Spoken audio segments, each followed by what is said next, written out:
జై శ్రీరామ్. టాలీవుడ్ ఇండస్ట్రీకి సంబంధించి ఒక ప్రముఖమైన కొరియోగ్రాఫర్ షేక్ జానీ బాషా, జానీ మాస్టర్ అని పిలువబడే ఒక కొరియోగ్రాఫర్ సెక్షువల్లీ అసాల్ట్ చేస్తున్నాడు అని చెప్పి ఒక జూనియర్ కొరియోగ్రాఫర్ పోలీస్ స్టేషన్లో కంప్లైంట్ ఇచ్చినప్పటికీ ఇంతవరకు పోలీస్ యంత్రాంగం కానీ రాష్ట్ర ప్రభుత్వం కానీ దానిపై స్పందించకపోవడం చాలా దురదృష్టకరమైన విషయం.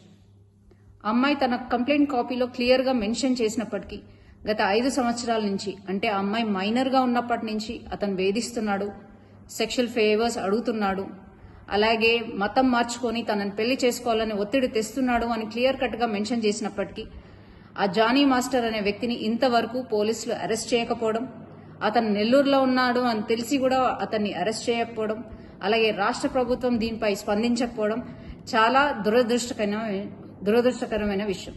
ఇది క్లియర్ కట్గా లవ్ జిహాద్ కేసు. ముస్లిం అబ్బాయిలు హిందూ అమ్మాయిలను ట్రాప్ చేసి వాళ్ళ మతం మార్చి వాళ్ళని చిత్రహింసలు పెట్టే ఇదొక ప్రక్రియని రోజు రోజుకి ఎక్కువైతున్నప్పటికీ కూడా మన రాష్ట్ర ప్రభుత్వం నిమ్మకు నీరెత్తినట్టు కూర్చోవడాన్ని భారతీయ జనతా పార్టీ మహిళా మోర్చా తీవ్రంగా ఖండిస్తుంది.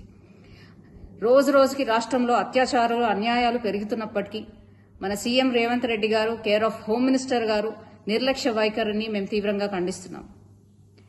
ఇది వెంటనే లవ్ జిహాద్గా కేసుగా తీసుకోవాలని, అలాగే ఆ అమ్మాయికి వెంటనే న్యాయం జరగాలని, న్యాయం జరిగే విధంగా భారతీయ జనతా పార్టీ మహిళా మోర్చా తనకు అండగా ఉండి ఆమెకి న్యాయం చేసే విధంగా పోరాడతామని, దీన్ని ఎటువంటి పక్షపాతం వహించకుండా ఈ కేసు సాల్వ్ చేయాలని విజ్ఞప్తి చేస్తూ జై శ్రీరామ్.